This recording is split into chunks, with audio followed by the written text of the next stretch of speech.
Today we are reacting to Sadhguru's hardest hitting video. It's one of my favorite videos of all time, not only Sadhguru's video, and today we're gonna watch it. So here we go, and I'm gonna react to it. Let's see it.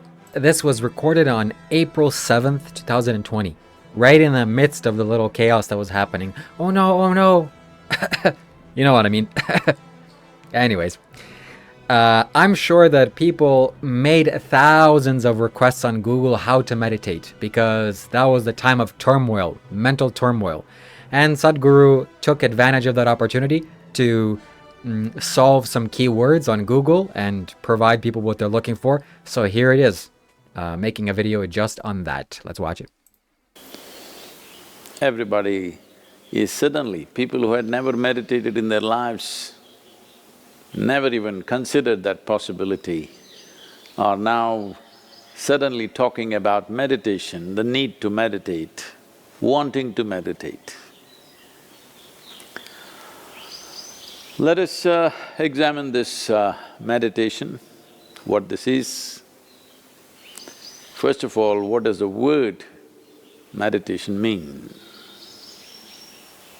The English word meditation doesn't really mean anything, in the sense, it doesn't say anything specific.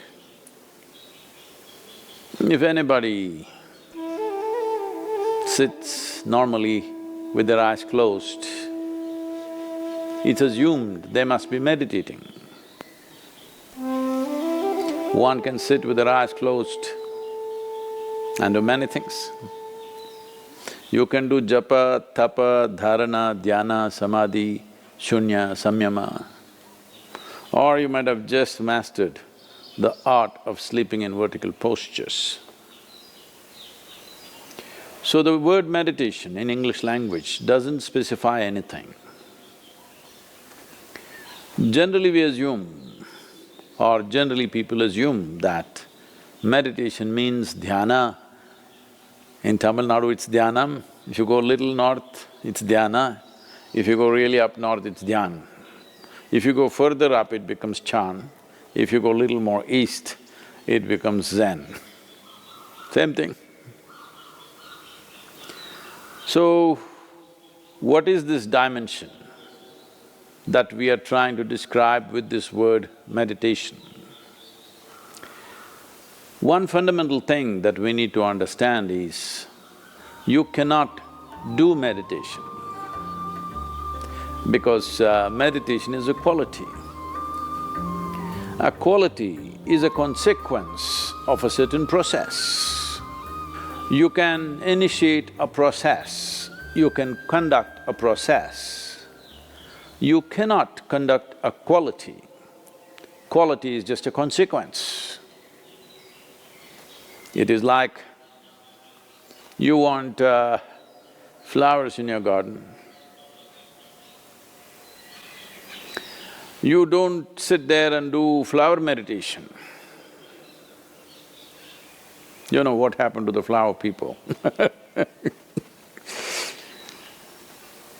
If you want flowers in your garden, you don't have to think flowers. You have to think soil, manure, water, sunlight. If you conduct this process of these ingredients properly, flower and fruit is a consequence. But today, the world has become so goal-oriented.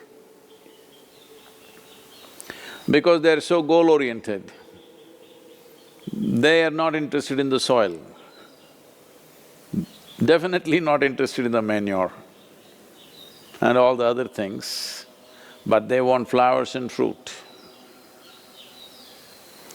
If you want flowers without soil, manure, water and sunlight, well, you will have to settle for plastic flowers.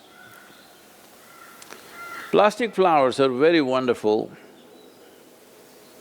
Those who think of utility, it serves you in many different ways. It comes with a 5-year guarantee. Flowers are a nuisance. If you keep flowers in your house, you have to look at them at least 5 times in a day, what's happening, are they thriving well or not.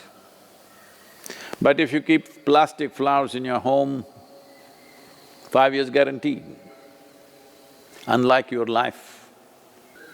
So essentially, the dimension and the process that you're referring to as meditation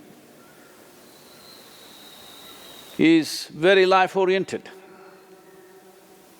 When I say life-oriented, today largely you're material-oriented or at the most mind-oriented, maybe emotion-oriented or physical body, which is a material again. Largely life has become like this. People's idea of life is, if someone says, "my life," you're supposed to understand they're talking about their job. They're talking about the economic condition in the country or in the world, about their car, maybe about their dog, sometimes about their husbands or wives. It could be anything. But the only thing that's truly life is what is throbbing in this. This is life. The rest are arrangements that we have made, hoping that these arrangements will allow us to enhance our life. Whether it's education, career, relationships, marriage, children, wealth, whatever.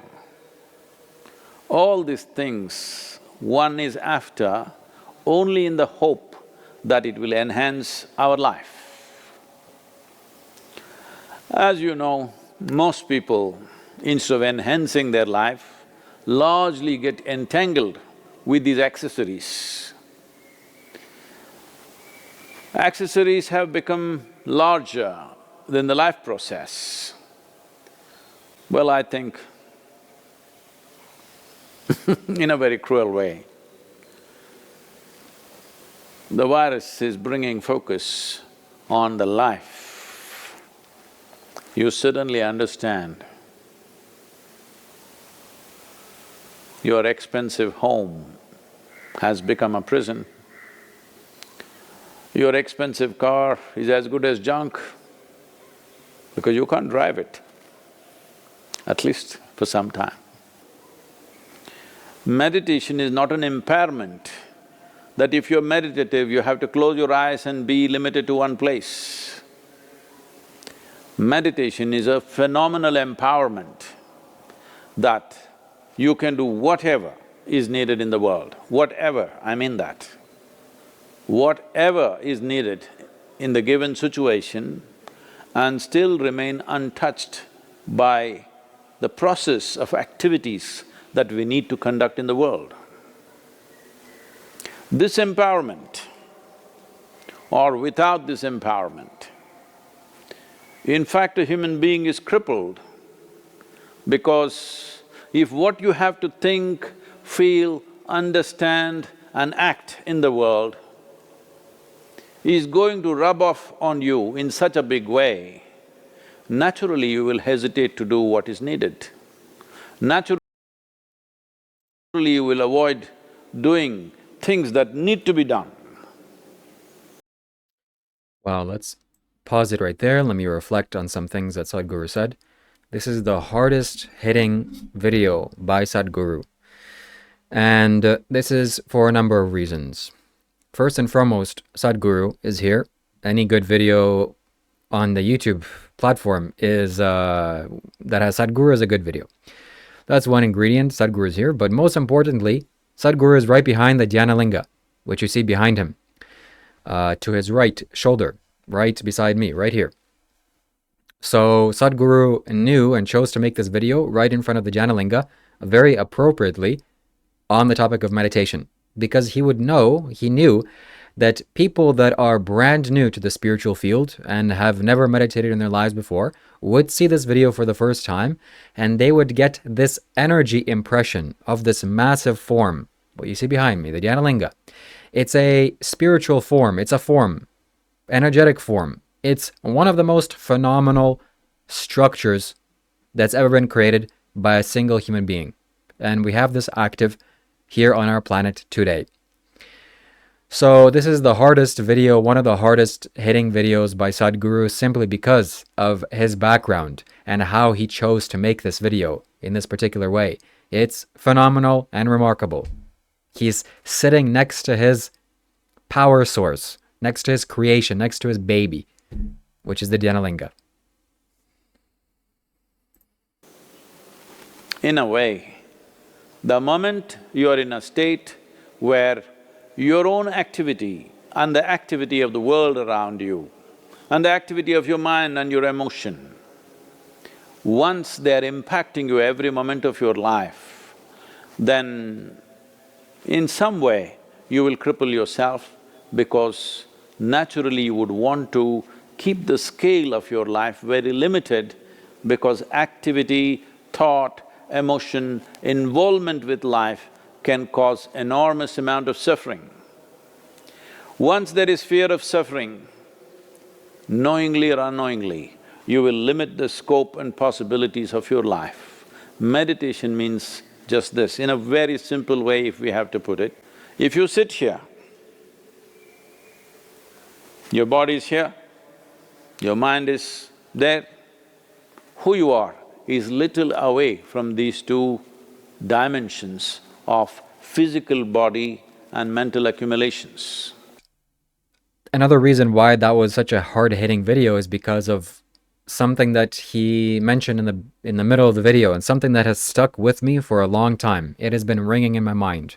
What did he say? He said, you can go into the world and you can do anything, literally anything, and I mean that. What does he mean? He means you can go to the battlefield. You can go to the worst places in planet Earth, human world, and not be touched by the activity once there is a little distance between you and your mind and emotion and body, your mind and body. And that last part, I didn't know how profound it was. I usually skipped the exit or the outro, but he said, using your breath, your thought, and your awareness combined will give you such a powerful